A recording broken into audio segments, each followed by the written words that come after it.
like this. And when Liam's here, he posts it to the story. Classy look. It is classy. Look, I'm one of 6 kids. I'm the only girl. So. Oh, yikes. Yeah. We all like women. How beautiful is that? It's truly our unifying quality. The only unifying quality. Well, they're not drug addicts, I'll tell you that. What are the odds, man? 1 out of 6. Second youngest. Youngest is 15. Oldest is 40. How old are you? I'm 25. Yeah. The 40-year-old's got a 15-year-old of his own. Oh, wow. Yeah, that's a big old span. Yeah, they're 4 months apart to the day. Damn. Mm-hmm. That's really cool, actually. I never thought about that. I'm the only alcoholic, whatever, in my family, and there's 4 of us. 1 out of 4. Of how many? It makes us unique. Yeah, it doesn't run in my family anywhere. Not extended family, not ancestors. I tell people my uncle, but we're not related because it's my aunt's husband that Like Mary did? married that uncle.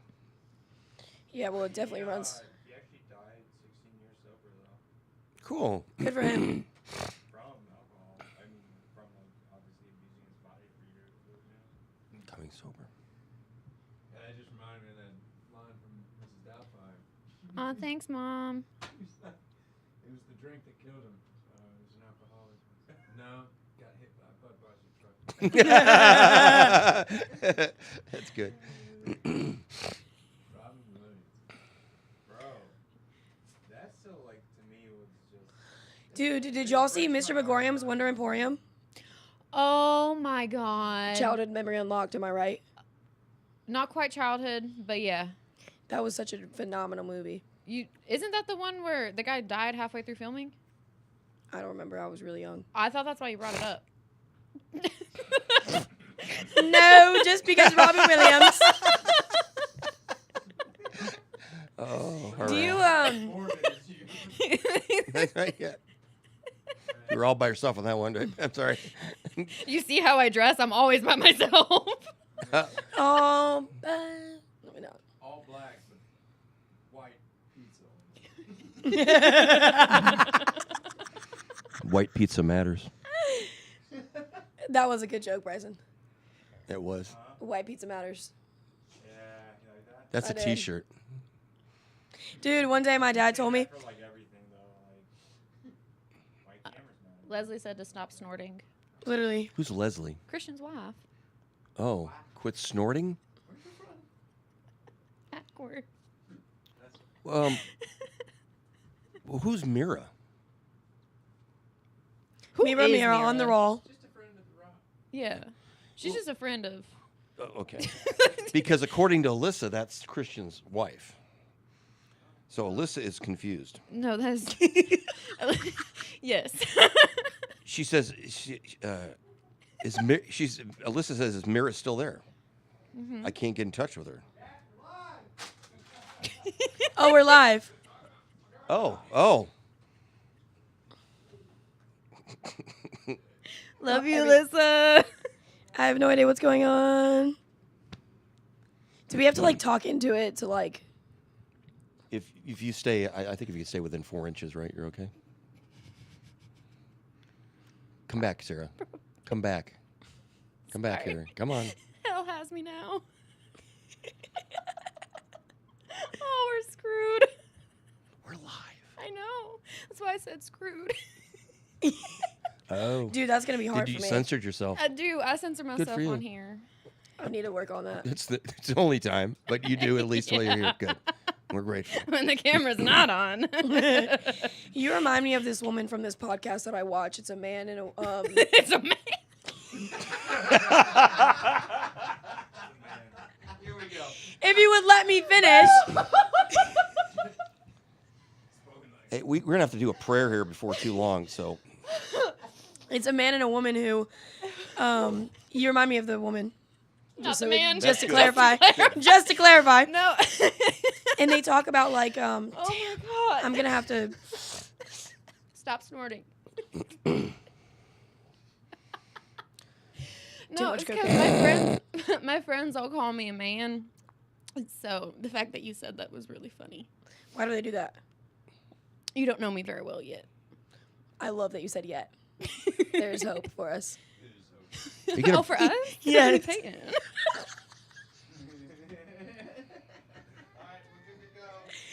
I don't know if we are. We got time. We got time to do a quick prayer before we. Okay. All right. Is it already 7 o'clock?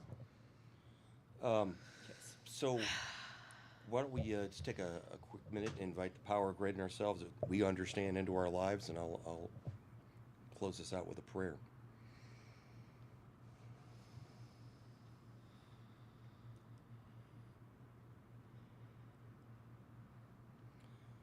Father, Spirit, Brother, Mother Nature, and thank you for this opportunity. And let us not forget where we were and how we got here and why we're here now. To spread hope that there is a chance that you can make it. And keep us honest. And keep us real. And keep us humble. Amen. Amen. That was a beautiful prayer. Thank you. You're welcome. All right. Y'all ready? I'm ready. You think?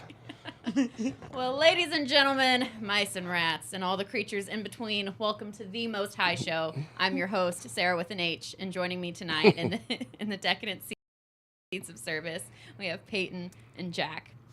We've had people share their stories on the show before, but tonight is a special edition. Before we get too far, however, I do want to let you all know there may be sensitive topics outside of addiction discussed tonight. These topics may not be suitable for all listeners, so if you need to tune away for this episode, we understand, and we will catch you on the next one. So here we have tonight is a father-daughter duo that helped make up a family in recovery. Peyton just celebrated 1 year of recovery. Phenomenal. Congratulations. Thank you. And Jack, you have 30 years. Is that correct? Correct. Awesome. Thank you Yes, guys sir. for joining us tonight to share your story. Thank you for having us. So, Peyton, why don't you tell us a little bit about what it was like just growing up with sober parents? I would say, honestly, like, I think my childhood was normal, you know? I used to pride myself on the fact that, I remember vividly being in 4th grade, and I was the only child whose parents were still together. My parents, like everyone else's parents, were divorced, and I was like, oh my God. We went to, baseball games with brothers and travel baseball. I did competitive cheerleading. I was really good in school. My relationship with my parents was phenomenal. My mom showed up for all my competition cheerleading events, and we all showed up to my brother's games as a family. My dad coached, and it was very much like a typical American dream white picket fence family, to be honest with you. And I always felt personally like I had to try harder than other people to be part of the popular crowd, or to be liked, or to be pretty, or to just have a normal conversation. I always felt weird. It's so hard to explain, but I just never felt like I was like everybody else. Do you think that was because of having parents who weren't out partying? Maybe, I mean, I know when I was growing up, it was I wasn't allowed at some people's houses because it was oh, their parents drink and they don't do it right. Yeah, I mean, honestly, maybe a little bit now that you mention it. I think a lot of because I was a cheerleader, so a lot of the girls, their parents would party and they would drink and all that other stuff, and my parents didn't do any of that. So I think I didn't really have a lot to relate to, right? And I've known ever since I was a little girl that both my parents are drug addicts and alcoholics. I've known that. So I think that I just felt very different because no one else understood that, and I could never have conversations about that kind of stuff. No one understood. I didn't even understand, really. But I just could never relate to anybody, and I never felt seen. I never felt heard. The only time that I ever felt seen and heard was academically. Even doing cheerleading, I wasn't very good. I really wasn't. But I enjoyed it because it got me out of myself. It got me I was a part of a team. I was a part of something. I was able to contribute to something and feel like my role was necessary. I felt like I was needed. So the recovery aspect wasn't something that you shielded from your kids? You were open about that from pretty young? Thank you for having us, by the way. No, we were open as it was appropriate to their age, right? So we didn't, yeah, it was appropriate because something had to be said because we went to meetings all the time, you know. But we shared. I don't know how to answer that. What's your memory of that? I honestly don't have a lot of memories from my childhood besides like the typical American dream family, to be honest with you. I remember like my dad always planting seeds in my brain. I remember like I would come to him with an issue and he would always, I used to get, you know exactly what I'm about to say. I would get so mad because I would always like I would get really really upset as a child. Like if something happened, I would just get like super emotional about it and I would get really into my head, and I've just always been very emotional. So I'd come to my father about it and I would just complain about a lot of things, and my dad would offer me solution right off the bat. Always solution all the time. And it got to a point to where when I was older that I was like, why won't you just let me be mad? Why won't you just let me be sad? Like, I want to feel these emotions. Like, what's wrong with you? You know what I'm saying? Like, you're so positive, you're so happy. Like, I don't understand. And then it got to a point to where my dad started asking me, like, do you want to, like, live in the problem or do you want to, like, stay in the solution? You know what I'm saying? And I remember one time I had, like, this really close friend, and I needed to stop being friends with her after some traumatic events happened that we'll get into later. But I wrote a letter breaking up our friendship, basically. And no, I think what it was for me as a child was that a lot of families were not as emotionally in tune as our family was. When we were younger, we would go in the living room before, like, going to school, and we would do this thing called I'm Excited. You know what I'm saying? Like, we spent a lot of time together as a family. We'd blow up the air mattress and watch Lord of the Rings and Indiana Jones and Harry Potter all day long. We'd go to the movies together. Like, we were just really, really, really close. And I think, I don't even remember the first time we had a conversation about you being in recovery, or Mom, for that matter. I remember you telling me that you used to carry me in like a baby carrier to meetings and stuff like that.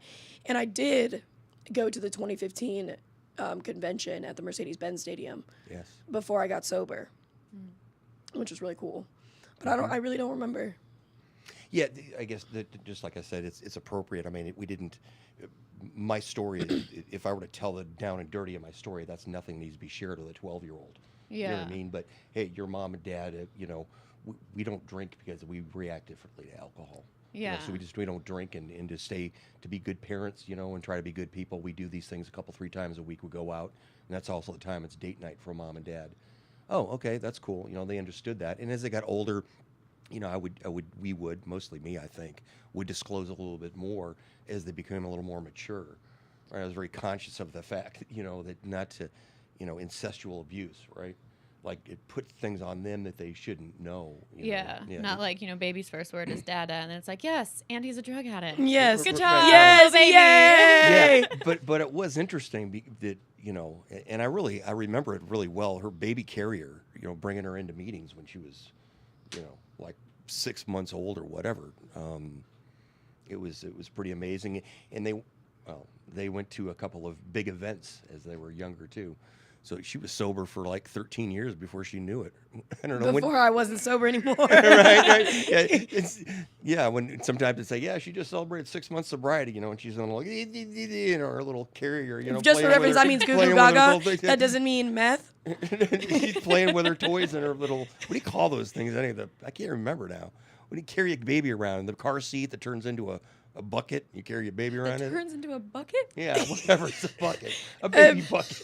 What do you call those things? I mean, I think it's just a car seat. It's called a car seat. Right. Because all car seats have the baby handle. Yeah, and you can take it out of the car and you transport them. Yeah, so when it's in a car, it's a car seat. Outside the car, it's a baby bucket. Exactly. I knew there was something for it. I knew I was so mentally deranged the minute that my head hit the bucket.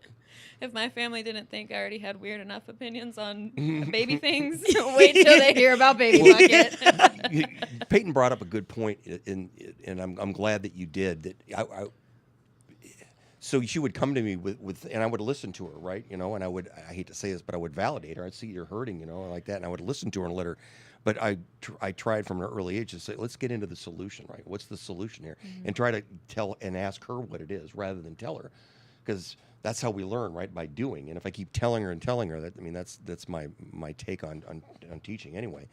But we're also an emotional family. I'm more emotional than your mom. Yeah, very. Yeah, I'm very emotional. She's like, no, I already knew that. Yeah. 100%, 1,000%. And so there weren't sequestering emotions or the expression of, and we made it a point, especially with Peyton, the honey badger, we used to call her. Oh God. To not feel like her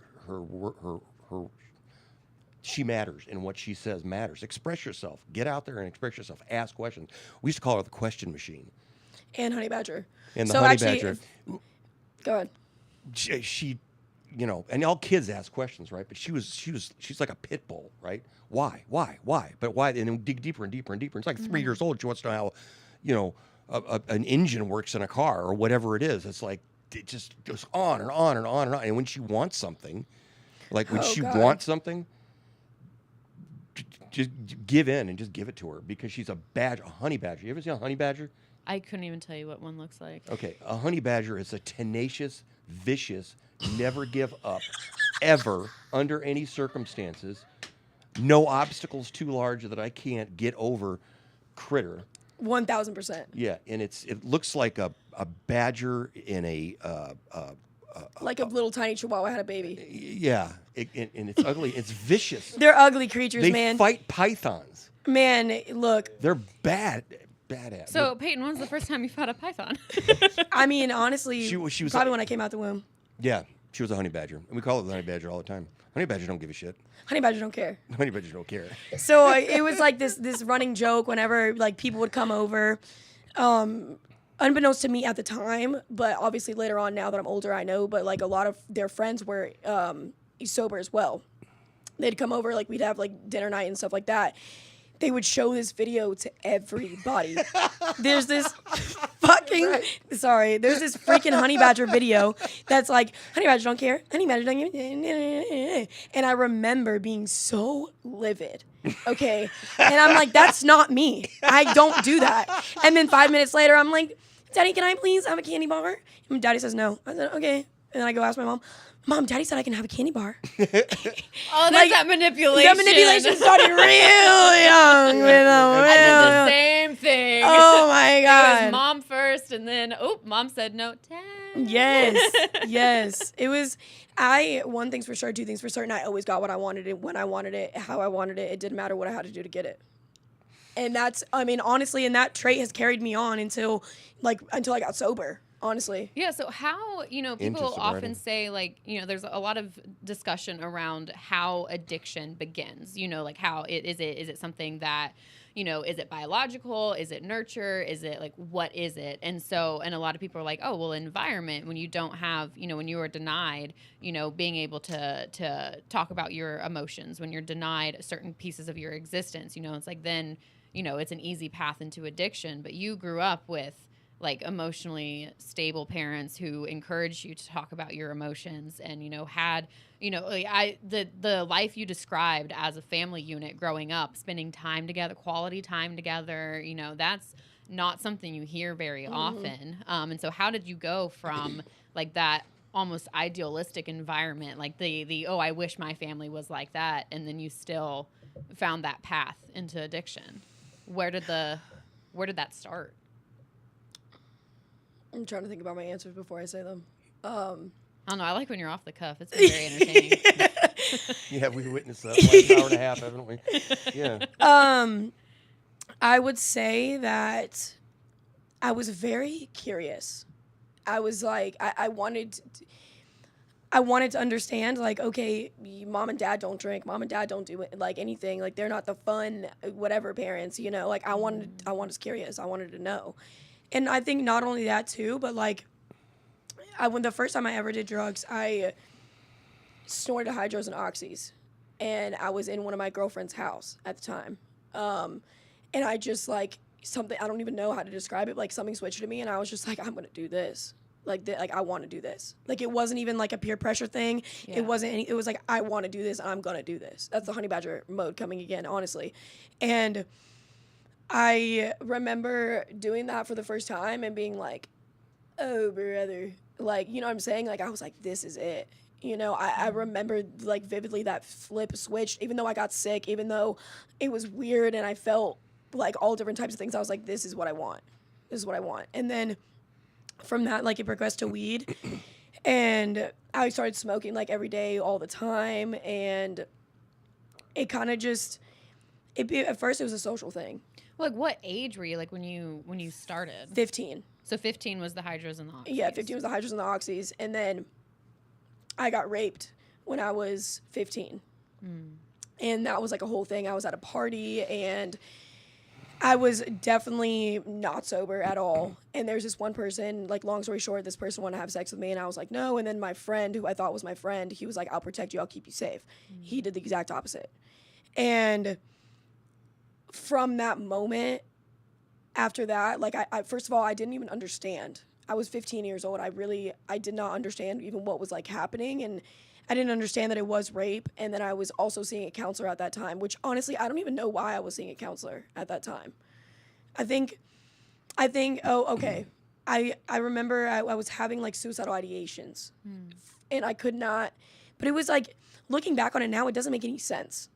I don't really understand why I was having suicidal ideations before I even started doing, like, I even, like, did hydros or oxys the first time. I remember just, I just felt weird and different. That's the fun part of mental illness. Yes, yes. Snaps It mental doesn't illness. need a reason. Yes. That fun twist. Oh, Right. boy. And I was like, I went and talked to my counselor. She's like, honey, that's rape. And I'm like, no, it's not. And I was terrified to tell my parents because I knew that my dad would go ballistic and he would try to kill this person.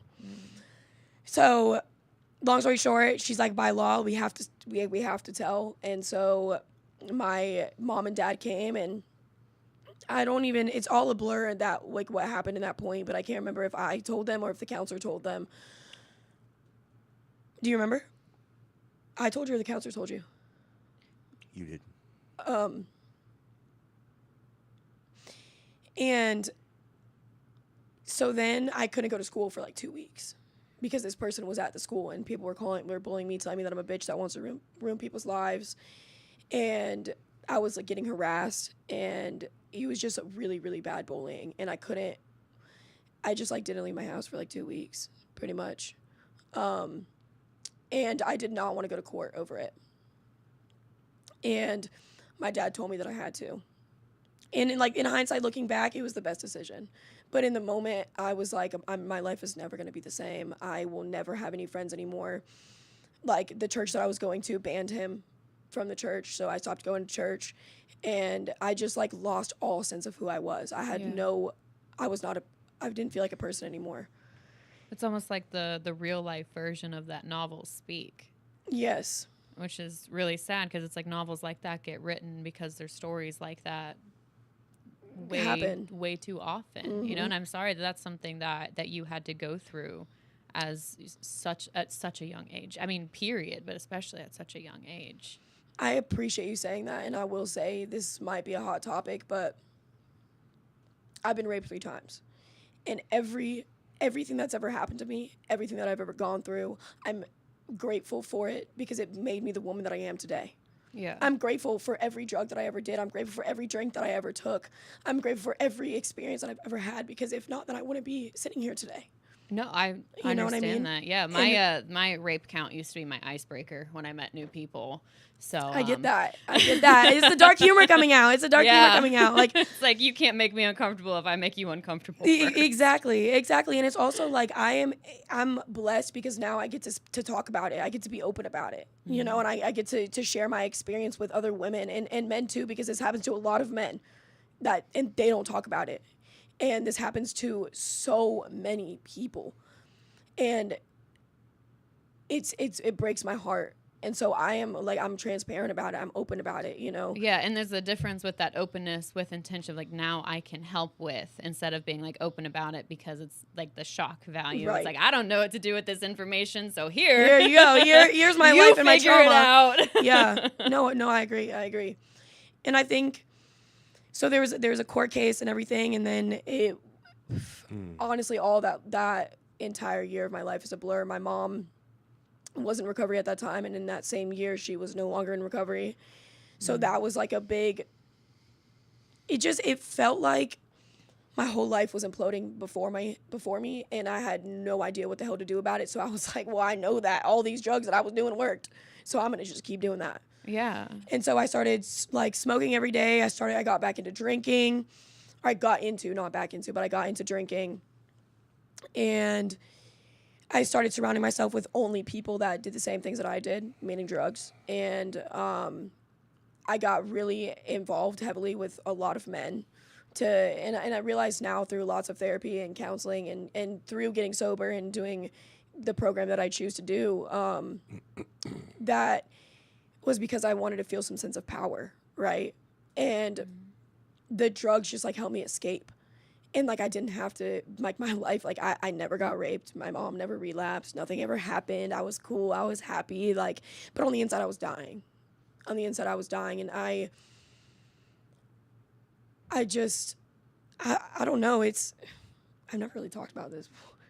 I mean, your picturesque, like picture perfect home life got flipped on its head in the same year, you know, with a personal traumatic experience, and then, you know, watching, you know, that stable figure, you know, with your mom, then going back, because you hadn't seen her in an addictive state before that, had you? Never. Yeah, and Never. that's a lot to go through. And so you'd already knew, you're like, oh, well, drugs, I like that, I want this. And it's like, you know, I don't want what I just went through. Right. I don't want what I'm feeling. So, Right. like, take me back to that thing that feels good. Right, exactly. And I think I also, something that I felt a lot of shame and guilt about is I got my brother into smoking. So I have a little brother. I love him so much. He's my, he has my whole heart. I got him into smoking. And so then a common theme throughout like my active addiction was getting other people to do the same drugs that I was doing so I wasn't alone, you know? And then they would be on them like in a way that I thought was harder. I would convince myself that they were doing more than I was, or they were smoking more, they were doing more coke, or they were drinking more, so that I'm not the problem. You know what I mean? And Get that out there. right. And this is a really long answer to your question. It's part of your story. So fast forward, the court case is finished, and I was maybe like 16 and a half, 17 when the court case got finished. I met like who was going to be like my best friend for a really long time. We started doing a lot of drugs together. Me and my brother were smoking together. And I got into my first like real relationship. I'm gonna put air quotes about it because that's I love everything about how you just described that. Yeah. The facial expression, the air quotes, the voice tone. David? yeah. Shout out David. Yeah. Yeah, why would you don't do that. Don't do that. Anyways. It just got awkward.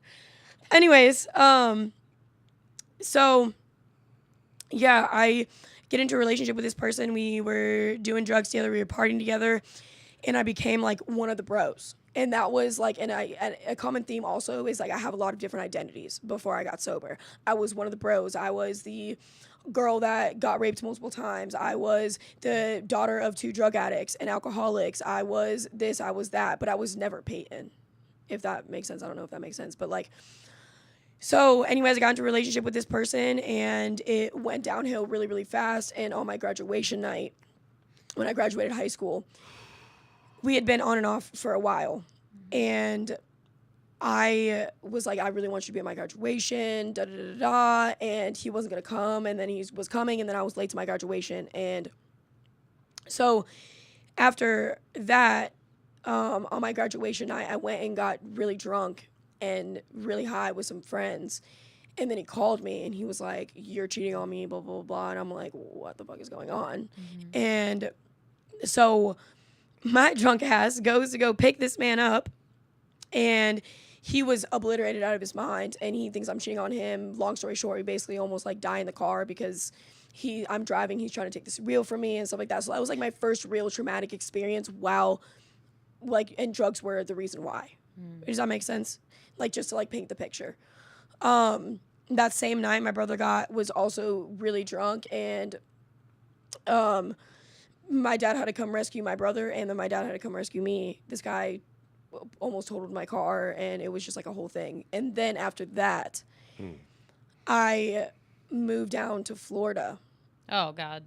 For a Mistake little while. number one. Mistake number 500 billion thousand, first of all. We all have to have a geographic, right? Yeah, right?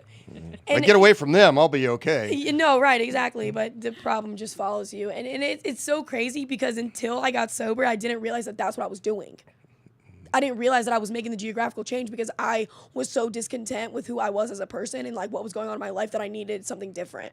Mm-hmm. So I moved down to Florida. I live with my cousin uncle. That doesn't make any sense. No, I was. It's like a family thing. It's like a family thing. He's my cousin, but like, Is he old? Like You're not. No, I'm talking about. He's my uncle. He's my uncle. I don't know if he's my cousin or my uncle. I don't know. He's something.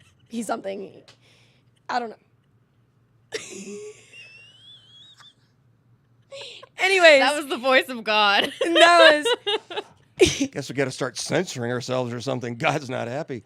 God's so unhappy you got him cussing. Right. Anyways, he's like, I don't know if he's my cousin or my uncle. I'm gonna be so for real right now. Okay, so you moved in with this person. Anyways, yes, I moved in with this person. Your cousin's son. Oh my Yes. God.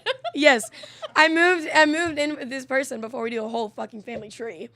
I moved in with this person, and I'm not gonna go into a lot of detail, but like, it was just weird, man. It was just weird, and like while I'm down there, I'm like on all these dating apps, right? And like I'm drinking, and mind you, at this time I was 17. I wasn't even 18 yet. So I was drinking, I was smoking, all the things, and I got on these dating apps and stuff like that, and I was like going out on multiple dates all the time, like blah, blah, blah. But I was also still seeing this person back in Georgia. Okay. The one who accused you of cheating on Yeah, him? the one who, yes, that one. Oh, you were like, I wasn't before. No, I wasn't before, but I am now. Since you want to fuck my car up in my life, I'm going to move away, but I'm going to still be with you because I probably still love you. Just this whole tone is still just very relatable. That's all the inner thoughts inside my head, just in case anyone that's watching is wondering. Nobody needs Inside Out. And nobody needs Inside Out because all my feelings are on the outside looking in. Anyways, so this dude, so I'm like, I'm going to go see my man. I'm going to drive back to Georgia and I'm going to go see my man.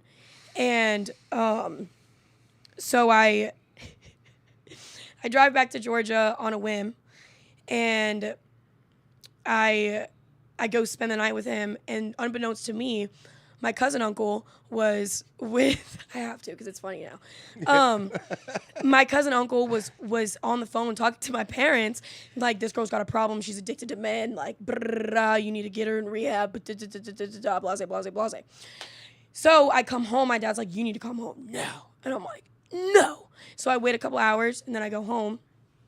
Mind you, I never talk about this, but I ran away from home multiple times in my childhood because I was just had to be the center of attention at all times, and anytime I didn't get what I want, I was going to get what I want. It was going to be because I ran away. So that's important for in just a second. I get home, my cousin uncle's on the phone, and he's like, you need to, like, he's basically like spilling all the beans about how I've been going out on dates, I've been drinking, I've been smoking, and blah, blah, blah, blah. And they're like, we're bringing you to rehab, like a trauma rehab center. And I'm like, no, I'm not. No, I'm not. So I ran away. And I got to like the top of the street, and I was like, what am I going to do? Like, I literally had no options. I had no money. I had absolutely nothing. I drove here from Florida. All my things are in Florida because I was living there at the time. And so I just like came back in, and then I was like, all right, I guess this is what's going to happen. And my dad and I drove down there. This was the summer of 2018? No, I graduated in 2019. I think this is the summer of 2019. I'd only lived in Florida for like a month. So when you Yeah, were that's true. 15, so you would have been, what, 2016. She was born in 2001. So this is 2 years into. Yeah, in using- 2019, when I went to when I went to my first rehab, I was I don't think that was your first rehab, honey. 18. You went to that place by the that ocean. was a mental hospital though, Yeah, because I was trying to. right. So up to this point, I make the same jokes around my dad. He gives me the same face. And that's why I'm like. So, Jack, up to this point, it's 2 years watching Peyton kind of spiral down into a really dark place. What are you aware of? What are you trying to intervene? Are you just letting it happen? What's going on in your head and in your world? It's a good question.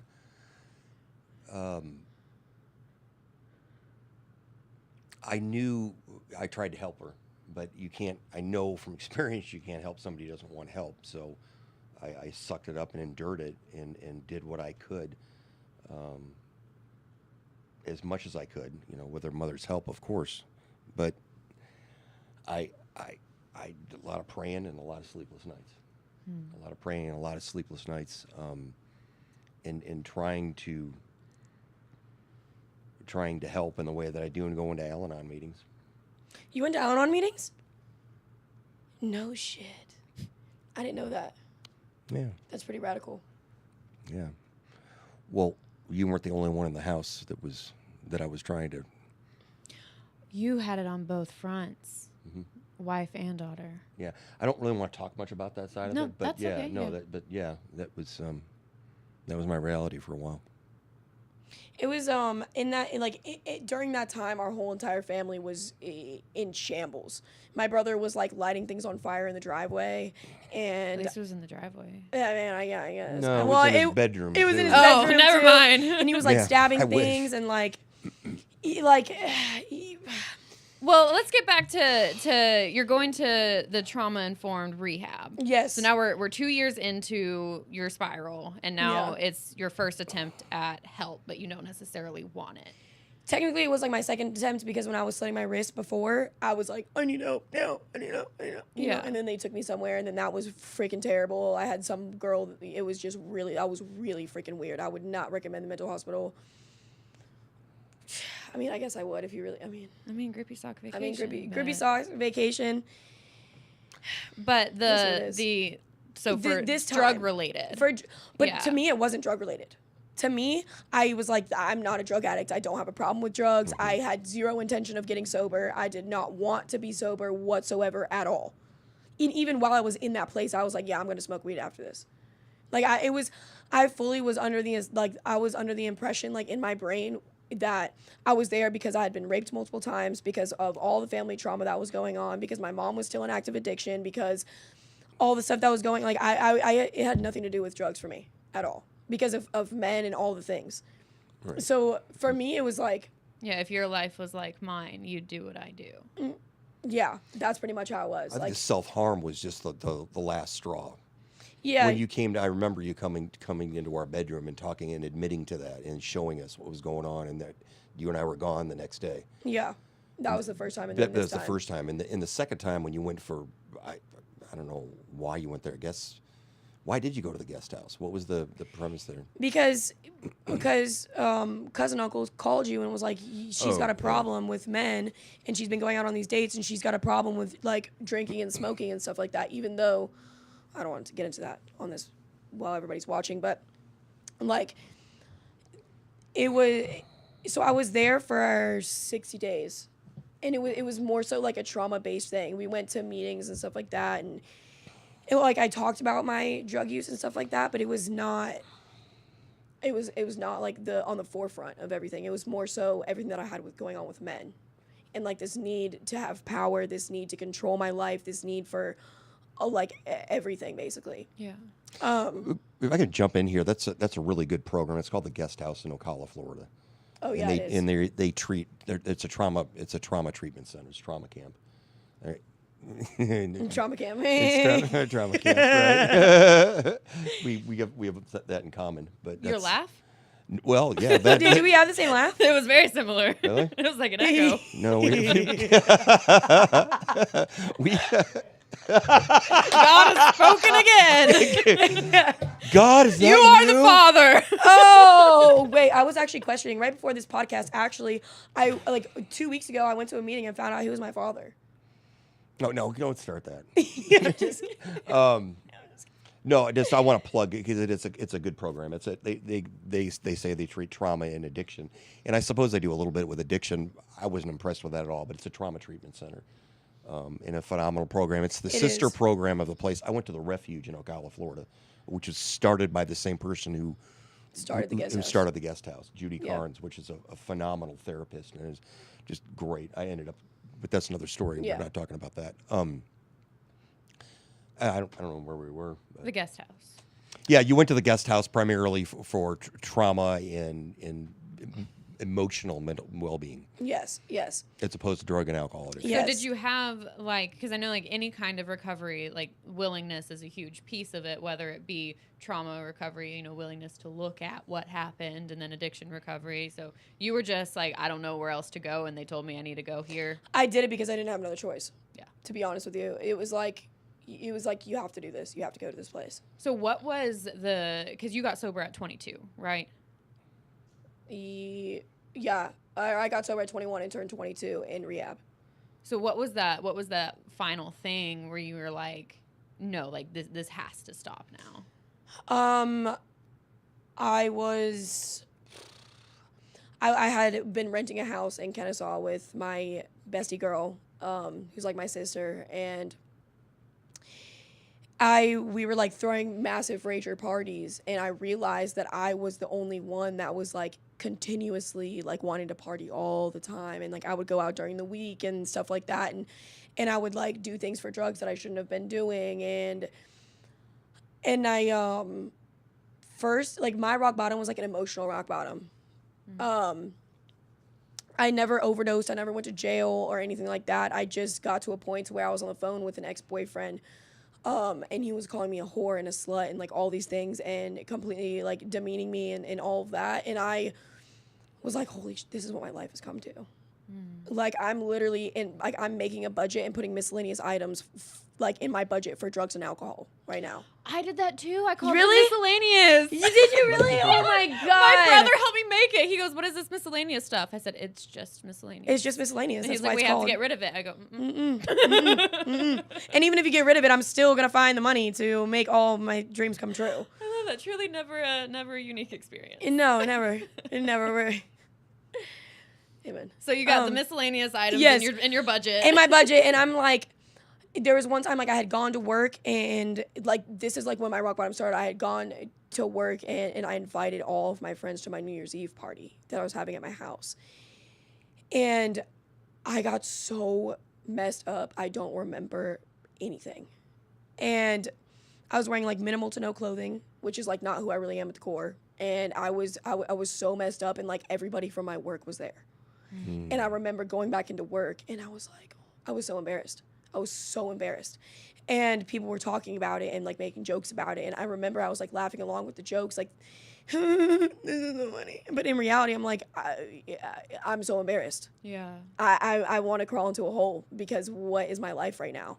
And then the night that my ex-boyfriend called me all that stuff, I said, you know what? I'm done. So I did all the rest of my drugs, almost all the rest of my drugs. I had to save some, obviously. A true drug addict, would have some to save for last. And I drank a bunch, and I called my dad. And I said, I need help. I said, I'm done. I can't do this anymore. What was that like for you when I called you? You're taking my job right from me. Sorry. Right. I'll just Sorry. sit here. No, I'm sorry. I'm curious. What was that like for me? It was a proud, a grateful moment, and a big sigh. Were you a scared? Huge sigh. No, for the first time I wasn't. I've been in pins and needles since you were whatever. The 60 days that you spent at the guest house, those are 60 days that I slept pretty well for the first time in many years. Because I knew you were safe, right? And I knew Jack was still at the house, and I'm going to say control is not the right word, but I had a good idea where he was at. That was my big thing, is everybody in the house? Is everybody safe, right? So that was relief, and joy. I'm celebrating, and then after that initial reaction, it started getting exciting. Like, man, she could actually be in recovery, right? And we got this, we could talk about these things. We'll go here and we'll go here, and like I'm just spinning it with it, and projecting, right, going down the future, tripping, but good stuff, and I was like, okay, reel it back one day at a time, right? One day at a time. But that, it was relief, is what it was. And I think that night we went to a meeting, right? Or no. You had one more run in you. Yeah. Okay, so that night I also slit my wrists again for the first time in a really, really long time. That's also how I knew it was like my rock bottom. Because I knew that the drugs and alcohol were going to kill me or I was going to kill myself. Yeah. And like, if I'm being completely honest, I did not really want to die. Like, I didn't. Oh, so you did it horizontally? Yeah, I did it horizontally, not vertically. Yeah, I wasn't that much of a badass. I was kind of a pussy. So that's mental illness humor. Yeah, you're supposed to laugh right now. Was that authentic? That was not sufficient. That was not sufficient? Okay, can you repeat the question, please? I don't know what the question was. There it is. The train was on the track. Now it's derailed. It's not. Oh.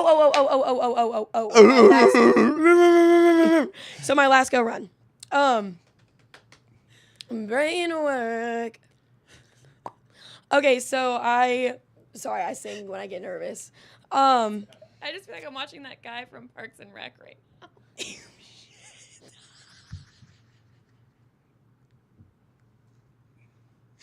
I'm that guy. So you had your one more run. Yeah, so I had my one more run. That night I went to bed. I went to work the next morning. And then that night my dad and I went to a meeting. And then my dad made me flush all my stuff. And he thought he did, but I still had more hidden. And then I don't know. Shocker. I know, right? You're so stupid, man.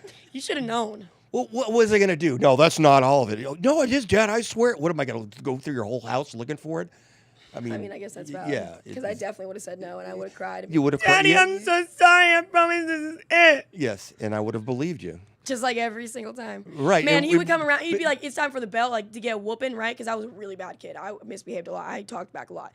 And I swear, I'm such a daddy's girl. I would come up to him, and my mom would be like, Peyton Barber Bears, you are getting whooped. And I'd be like, okay. And then I go to my daddy, and he would like do it. He would do it one time, and then I'd be like, I love you so much. Like, I know you don't want to do this to me. And I manipulate him. I mean, I was manipulating him from the jump. Since I was a jit, bro. I was manipulating you. And you fell for it every time. So wonderful. I didn't know they gave out that badge in Girl Scouts. That's what. Father manipulation. Manipulation of father. Here's your gold badge. Yeah, right? I definitely got a couple of those. Anyways, so then I was like, well, I need to have a drink. So me, my mom, and my dad, at this point, my mom and my dad were divorced. And we met up for at this restaurant, and I was like, well, I'm going to have a drink. They were like, no, you're not. And I said, yes, I was, because I was paying for it. So I got really, really drunk in the parking lot, and I'm standing in the parking lot of this restaurant in broad daylight at like 5 p.m. on a weeknight, and my mom and dad are like holding two sides of my hair, and I'm throwing up everywhere. And like, I remember in that moment, I was like, I'm done. This is it. Like, I don't ever want to feel the way that I'm feeling right now. I was ashamed. I was embarrassed. I was broken. It's so hard to like put into emotions, because I remember like they both said to me, is this how you want your life to look? Is this where you want to be? You did this to yourself. And that's honestly exactly what I needed to hear, because I needed someone to slap me in the face and be like, this is your fault. This is your fault. Like everything is like of my own making, right? Like, I did this to myself. Wow. You know what I mean? Like, I was in that moment by my own will. No one forced me to drink. No one forced me to do drugs. No one forced me to do anything. I chose to do it all. Call it yes, I have like the mental like malady and stuff like that, but like, I still chose to do it. Yeah. You know? Yeah, I'm going to jump in here, because first of all, our stories parallel is scary. How much we were alike. Obviously, if you haven't seen that, we're very much alike. But her using history was much like mine. When I didn't know, you just expressed what that was like. that, hey, that was my realization when I went to what I hope was my last detox. As I sat there with everything I owned, and I realized that it was all my doing. It was my doing. It wasn't my mother's suicide, and my mother didn't love me, and my dad wasn't there, and all these victim mentality excuses that I had made up for being who I was. Right. It was me, and that was the huge realization for me. It's scary. It's a scary realization. It's a scary realization. And thank God for it, though, because there's nowhere else to turn, right? I am the problem. There's nobody else to blame, so the solution has got to be my responsibility. Right. And I didn't. That's interesting. You never shared that with me. But something else, and you were talking about that you were throwing up in the parking lot, and it wasn't like you had that much to drink that night. No, that was the cumulative of the last 3 or 4 days, because you were on a Coke run. Yeah, if I remember correctly, you were on a Coke run. And not eating, and she was a wreck, man. I looked really, really bad. Yeah. Oh my God, it was bad. It's so funny. People today, they're like, you don't look like a drug addict. I'm like, yeah, because I'm sober. Before, dude, I mean, I don't even understand how people didn't know. It was really, really bad. I was small. I constantly had the red marks right here. My face was breaking out. Really, I was. Mm-hmm. It was such I know, for me, in sobriety, getting to that point where I would meet new people and they would learn a story from my past and they'd be like, no, not you. Yeah. That was am I actually sober now? Right. You're like, my past is unbelievable. Why don't you sit down? Would you like some tea? Yeah, right. I think this is important to mention for anybody who's out there and has kids, that I didn't know that you were doing what you were doing for a long time, because you were pretty, you had good grades. You had good grades, and you behaved. You were kind of a ruly child when you were younger, but as you got a little bit better, it wasn't out of hand. But there was no reason to believe, based on your academics, right, and cheer and stuff like that, there was no reason to believe that you were doing anything. So it's not that I turned a blind eye. I didn't see any reason to be concerned. And that's true, because I made it that way. Yeah, and I'm sure it was purposeful. Yeah, as long as I keep up this front right here, they won't question it over here. And that's a classic, right? Yeah. And I think that all parents, have parents that have kids that, are of whatever age, they need to pry. Don't be a helicopter parent, but pry. Ask questions. Who are the friends that they're hanging out with? Where are they going? Have you met them? You said you can sleep over here. Have you met those people? Because that's what I did. I want to talk to their parents. I would do that for the longest time. But as long as there's a good enough facade out there, there's no reason to be suspicious. Their grades are good. I know you had mono your senior year, was it? And she got way behind. You missed 2 months of work. Yeah, but I still graduated 3.85 GPA. But when she came home and she hit the books and she grinded it out, and she ended up with a 3.8 GPA after missing 2 months. I mean, she stuck to it. And so I'm looking back and said, she's determined, right? She's disciplined. She's doing what she's supposed to do. There's no reason to believe. Does that make sense? There's no reason to believe that there's something bad going on. Yeah, no, I'm glad you brought that up. Because we know that, we can't help someone who doesn't want help. And then, of course, if that person isn't even showing signs that they even might need help, I mean, looking back, is there anything that either one of you would have done different, or anything you wish your parents would have done different? No. I wouldn't change anything.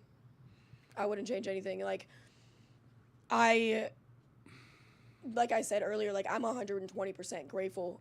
I feel like I'm exactly where I'm supposed to be in my life. I'm fulfilling my higher power's purpose for me.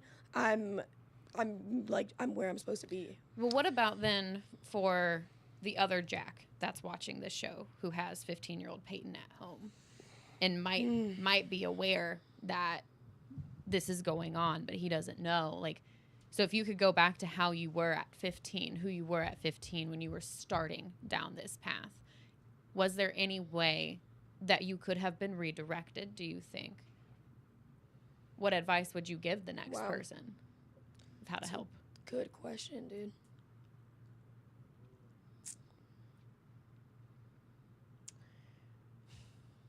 I think those emotions hold space for everything that's going on. Ask the questions, be as involved in your child's life as you can. And then if your child doesn't want you to, then tell them why. Hey, I just want to make sure that you're going to be okay. Yeah. My parents, when I got